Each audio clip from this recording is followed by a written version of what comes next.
Lisa from Life in Layouts, and today I am here with my very first Stretch the Sketch. I am so happy to be joining all of these lovely ladies on this collaboration, and we are using this sketch here. I am pulling out this super old kit from BoBunny, and I've had it in my supply for quite a while. I do use up a lot of the B-sides of this because this paper line is a birthday line as well as like a construction line, and the photos that I'm going to be scrapbooking are when we were in Wisconsin and we were at a gaming center that had indoor bumper cars, and the boys just had a blast on the bumper car ride. So what I decided to do was, on the right hand side, I'm going to have a grid of photos. And so I'm working towards trying to get all of my photos how I like them and making sure that they line up really well and I get all of the photos that I want in there.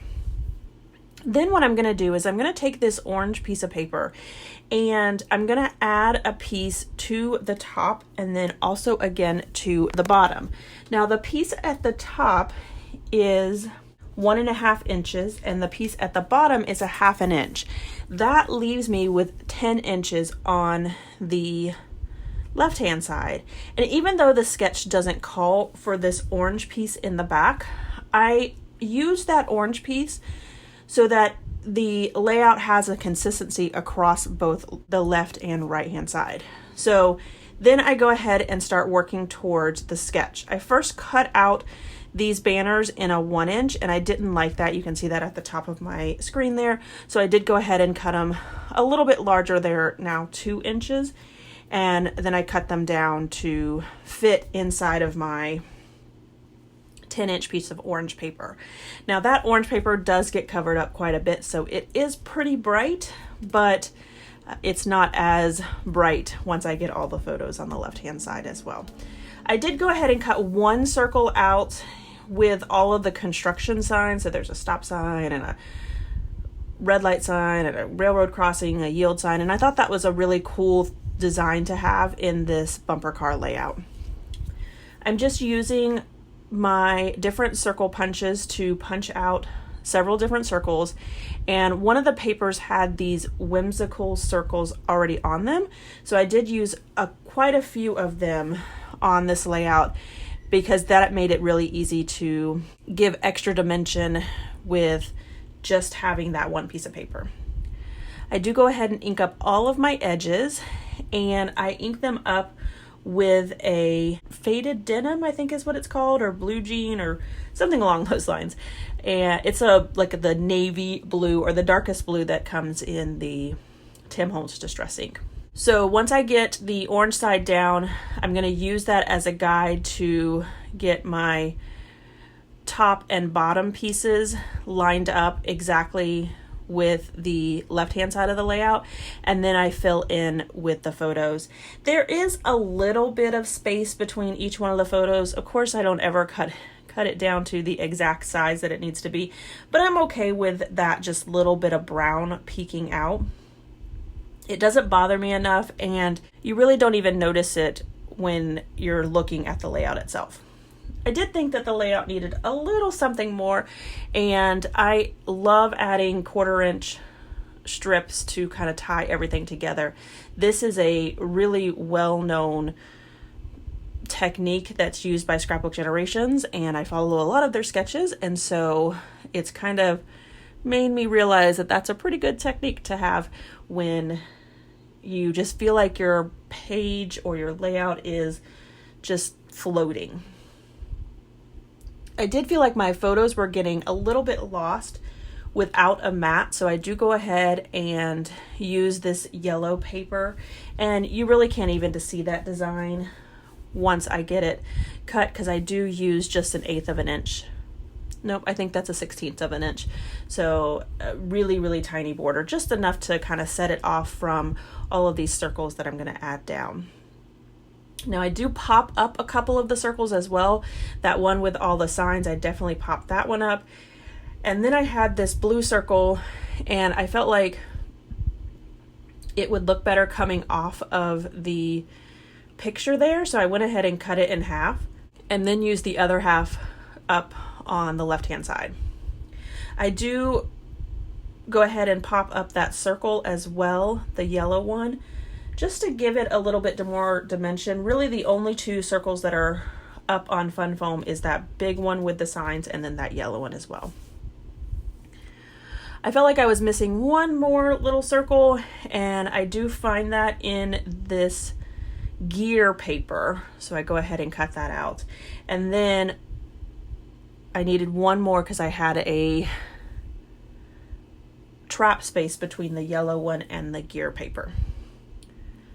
So now I'm going to get my photos down, and then I'm going to start on the right hand side. I do go ahead and put 2 clusters on the right hand side at the top right and then on the bottom left.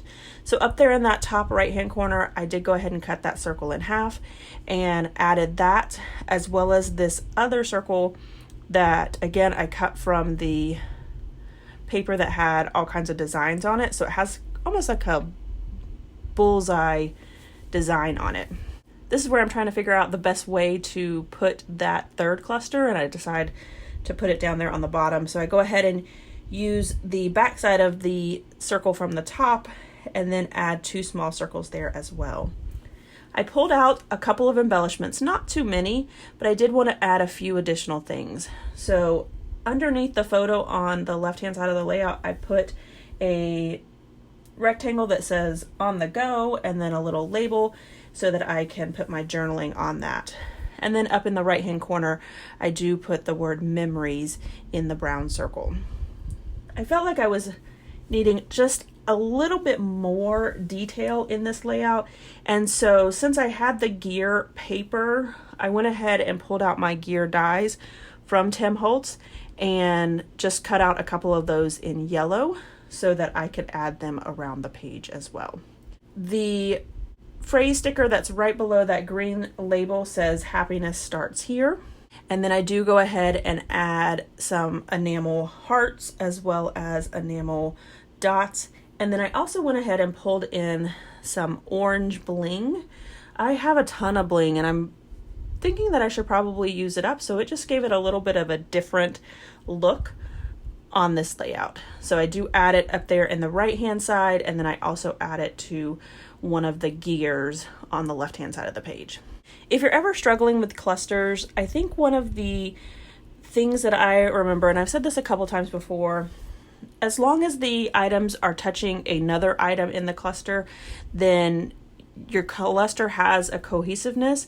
And then also, if you don't like your clusters, I recommend just keep adding to them, because usually there's just not enough stuff in them when you feel like they don't look good enough. So my title is going to be Licensed to Bump. I just Google searched bumper car scrapbook layouts, and that was one of the layouts that I found. There was actually a couple layouts with that title, so I thought that that would work. I did use thickers for the licensed and the word bump, and then I used these flat tile stickers from Freckled Fawn to write the word to. I do put just a little bit of journaling on here. It just says the boys had a blast on these bumper cars, because this is a part of our album to Wisconsin. So there are lots of other photos from this day and from like the other games and things that they did.